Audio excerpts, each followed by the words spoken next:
નમસ્કાર. આજના આ નવા વિશ્લેષણમાં તમારું સ્વાગત છે. આજે આપણે એક એવી વાર્તાના ઊંડાણમાં જવાના છીએ જે ખરેખર રોમાંચક છે. એક બાજુ છે અપરાધ અને દોષ, તો બીજી બાજુ છે પશ્ચાતાપ અને સુધરવાની ખેવના.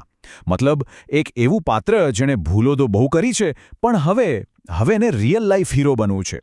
તો ચાલો સમયને બગાડ્યા વગર સીધા જ આ અદૃશ્ય ન્યાયની આખી ઘટનામાં ડૂબકી લગાડીએ. સીધા જ એક્શનમાં જઈએ. જસ કલ્પના કરો, ઘનઘોર અંધારું છે અને અચાનક એકદમ ગુસ્સાવાળો અવાજ આવે છે. અરે કુમતા કાકા, હવે બસ કરો, વોચ આપી દો, બહુ વધારે થઈ ગયું છે હવે. આ કોઈ સામાન્ય બોલાચાલી નથી. આ મફુજી છે જે પેલા અદૃશ્ય થઈ ગયેલા ચોર સાથે બરાબરની ટક્કર લઈ રહ્યો છે.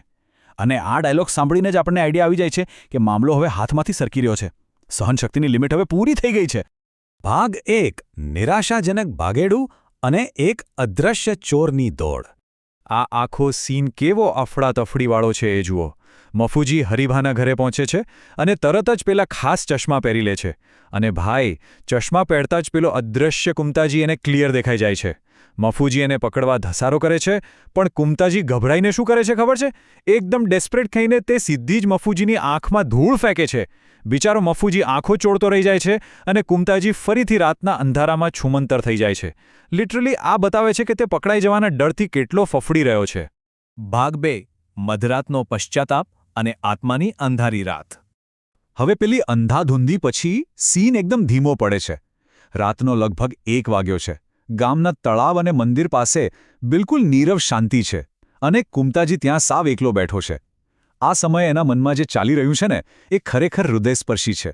એ મનોમન વિચારે છે કે યાર, જો મેં બેંકમાં ચોરી ન કરી હોત ને, તો આજે હું પણ ગામમાં શાંતિથી રહી શકતો હોત. આ ખાલી એક વિચાર નથી, પણ એના મનની અંદર ચાલી રહેલા ભયંકર પછતાવાનો પુરાવો છે. પેલી જાદુઈ ઘડિયાળ ચોરવા બદલનો અપરાધ ભાવ અહીંયા ચોખ્ખો દેખાય છે. આપણને એની અંદર છુપાયેલો એક સામાન્ય, થાકી ગયેલો માણસ દેખાય છે, જેને હવે બસ શાંતિ જોઈએ છે. અને અહીંયાથી જ આખી વાર્તામાં એક જબરદસ્ત વળાંક આવે છે. તમે ડાબી બાજુ જુઓ એનો ભૂતકાળ, જ્યાં એણે ગામને પરેશાન કર્યું, ચોરીઓ કરી. પણ હવે જમણી બાજુ જુઓ એની નવી ઈચ્છા. એ હવે અંદરથી નક્કી કરે છે કે મારે કંઈક એવું કરવું છે જેનાથી આખા ગામને મારા પર ગર્વ થાય. સાયકોલોજીકલી જોઈએ તો આ એક બહુ જ મોટો ટર્નિંગ પોઈન્ટ છે. એક એન્ટી હીરો જે હવે પોતાની ઇમેજ, પોતાનો વારસો બદલવા માગે છે. એને હવે કંઈક પોઝિટિવ કરવું છે. ભાગ 3. ગામની ખોટી શાંતિ, એટલે કે પેલા મોટા તોફાન પહેલાંની શાંતિ. હવે આ બાજુ ગામમાં શું ચાલી રહ્યું છે? કુમતાજી થોડા દિવસ ગાયબ રહીને ચૂપચાપ ગામ પર નજર રાખે છે. ગામમાં ધીમે ધીમે શાંતિ છવાઈ રહી છે. લોકો રૂટીન લાઈફ જીવવા માંડ્યા છે. પણ આપણને ખબર છે કે આ શાંતિ લાંબી ટકવાની નથી. ગામના વડીલો ભેગા થઈને ચર્ચા કરે છે કે આ ડાબલી મૂડો, એટલે કે કુમતાજી આખરે ક્યાં ગાયબ થઈ ગયો. એ લોકો મૂંઝવણમાં છે કે આ જાદુઈ ઘડિયાળનો પાવર આખરે ક્યારે પૂરો થશે, જેથી એ લોકો એને પકડી શકે. પણ એમને ક્યાં ખબર છે કે ભાઈ, કુમતાજી તો એમની આસપાસ જ છે, અદૃશ્ય રહીને બધું જ સાંભળી રહ્યો છે. ભાગ 4. રાકીડો, એક ઘમંડી ઘૂસણખોર. ગામ પર તોડાઈ રહ્યો છે એક નવો ખતરો. અને બરાબર આ જ નાજુક સમયે પેલી ખોટી શાંતિનો ભૂક્કો બોલાવવા એક નવા અને ડેન્જરસ વિલનની એન્ટ્રી થાય છે. રાકીડો આ કોઈ નાનો સૂનો માણસ નથી. એ ગામમાં સીધો સૌથી મોટા ગુંડા તરીકે પ્રવેશે છે. એની આટલી હિંમત પાછળનું કારણ શું છે? એની પાછળ રહેલો છકુદાદાનો મોટો હાથ. રાકીડો એટલો બધો બેફામ અને ઘમંડી છે કે એ ખુલ્લેઆમ પોલીસને પણ ધમકાવે છે. અને આશ્ચર્યની વાત એ છે કે પોલીસ પણ એની સામે સાવ લાચાર છે. એ તો આખા ગામમાં ફરતો ફરતો ડંકાની ચોટ પર કહે છે કે હવેથી આ ગામમાં મારું જ રાજ ચાલશે. મતલબ કાયદો અને વ્યવસ્થાના તો લિટરલી ધજાગરા ઉડી ગયા છે. અને પછી જે બને છે ને, એ ખરેખર શોકિંગ છે. રાકીડો રહેવા માટે ઘર શોધી રહ્યો છે. અને એની નજર ક્યાં પડે છે ખબર છે? સીધી કુમતાજીના પેલા સીલ કરેલા ઘર પર. એ સાવ બેશરમીથી જાહેરાત કરી દે છે કે આ ઘર હવે મારું. અરે ભાઈ, આ કોઈ નોર્મલ દાદાગીરી થોડી છે. આ તો સીધી પર્સનલ દુશ્મની થઈ ગઈ. એક બાજુ ઘૂસી આવેલો રાકીડો છે અને બીજી બાજુ અદૃશ્ય રહીને પોતાના જ ઘરને પચાવી પડાતું જોઈ રહેલો કુમતાજી છે. આ એક બહુ જ મોટો ક્લેશ છે. બે અલગ અલગ વિચારધારાઓ અને બે જિદ્દી પાત્રો વચ્ચેની ટક્કરની આ શરૂઆત છે. ભાગ 5. ચોર બન્યો રક્ષક. ફાઇનલી એક્શન લેવાનો સમય આવી ગયો છે. અદૃશ્ય કુમતાજી આ બધું પોતાની નજર સામે થતું જુએ છે અને લાલચોળ થઈ જાય છે. એની અંદરનો ગુસ્સો ફાટી નીકળે છે. અને એ એક બહુ જ સ્ટ્રોંગ ડિસિઝન લે છે.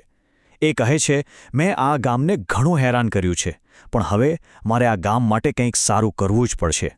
તમે વિચારો, આ કેટલું મોટું ટ્રાન્સફોર્મેશન છે. જે માણસ ગઈકાલ સુધી પોલીસથી સંતાતો ફરતો હતો, એ આજે ગામ ખાતર રાકેડા સામે શિંગડા ભરાવા તૈયાર થઈ ગયો છે. એનો જે પોતાનો અહંકાર હતો ને, એ હવે ગામ પ્રત્યેની જવાબદારીમાં બદલાઈ રહ્યો છે. એણે ફિક્સ કરી લીધું છે કે આ ઘૂસણખોરને તો હું જ સીધો કરીશ. જરા આ પાવર ડાયનેમિક્સ તો સમજો. ડાબી બાજુ જુઓ, ગામની પોલીસ છે, જે રાકીડાના ઘમંડ અને તાકાત સામે સાવ એટલે સાવ લાચાર અને ડરેલી છે. એમનાથી એક પાંદડું પણ હલી શકે એમ નથી. અને બીજી તરફ જમણી બાજુ છે આપણો અદૃશ્ય કુમતાજી, જેની પાસે અદૃશ્ય રહેવાનો પાવર છે. હકીકતમાં હવે એ જ એકમાત્ર એવી છુપી તાકાત છે જે આ રાકીડાના આતંકને રોકી શકે એમ છે. કેવી કમાલની વાત છે ને! આખી પરિસ્થિતિએ ગઈકાલના એક સામાન્ય ચોરને આજે આખા ગામની છેલ્લી આશા બનાવી દીધો છે. તો હવે સવાલ એ થાય છે કે શું કુમતાજી ખરેખર એક સાચો હીરો બની શકશે? જ્યારે આ અદૃશ્ય કુમતાજી અને પેલો શક્તિશાળી રાકીડો આમને સામને આવશે, ત્યારે કેવી ભયંકર ટક્કર થશે? શું કુમતાજી પોતાના જૂના પાપોનું પ્રાયશ્ચિત કરી શકશે? આ એક એવો સસ્પેન્સ છે જે આપણને વિચારતા કરી મૂકે છે. ખેર, આ સવાલોના જવાબો આપણને આવતા ભાગમાં જરૂર મળશે. આજના આ રસપ્રદ વિશ્લેષણમાં જોડાવા બદલ તમારો ખૂબ ખૂબ આભાર. આવી જ રીતે નવી વાર્તાઓ અને નવા એંગલ સમજતા રહીશું. ત્યાં સુધી વિચારતા રહેજો. મળીશું આવતી વખતે.